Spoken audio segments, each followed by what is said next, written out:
عمل پیہم کو جہد مسلسل کا جامہ پہنا کر جب قوت بازو کے بھروسے منزلوں کا تعاقب کیا جائے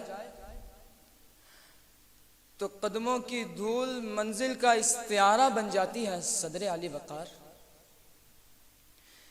کہ جب قوت فکر و عمل کو بروئے کار لا کر منزل کی طرف اڑان بھری جائے تو سفر کے مصائب دم توڑتے چلے جاتے ہیں اور کامیابی مقدر ٹھہرتی ہے۔ شیر خارزم کی تاتاریوں پر یلغار ہو یا پھر انگریزوں کے خلاف ٹیپو کی للکار، انسانی حقوق کی خاطر بلند ہوتی نیلسن منڈیلا کی آواز ہو یا پھر مسلمانان بر صغیر کی تحریک پاکستان، جد و جہد کی بدولت کامیابی سے ہم کنار ہوتی ہے۔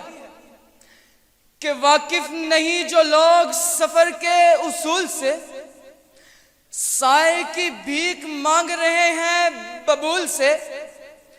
میں آج تک سفر میں ہوں اس اعتماد پر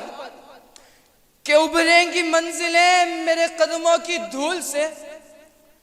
ابھریں گی منزلیں میرے قدموں کی دھول سے۔ صدر علی وقار، تصور کیجئے ایک ایسے مسافر کا جو دل میں امید کی شمع جلائے منزل کی جانب بڑھتا جا رہا ہے۔ عزم و ہمت کا یہ پیکر مجسم راستے کے بے کراں صحرا، ریت کے طوفان اور سفر کے مصائب سے ٹکرا جاتا ہے اور اس کا عزم مصمم ناممکن کو ممکن بنا دیتا ہے اور اس کے قدموں کی دھول منزل کا چراغ بن جاتی ہے۔ جی ہاں، جب قوت ارادی مضبوط ہو تو لکڑہارے کا بیٹا ابراہیم لنکن امریکی صدارت کے عہدے کو پا لیتا ہے، مراد صد پارہ دنیا کی بلند ترین چوٹیوں کو 20 بار زیر کر لیتا ہے اور ارشد ندیم کا زور بازو اولمپکس کے 118 سالہ ریکارڈ کو پاش کر دیتا ہے۔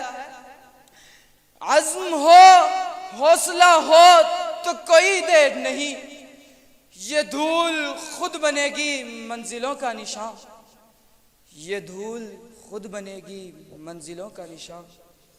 آپ کی سماعتوں کا شکریہ۔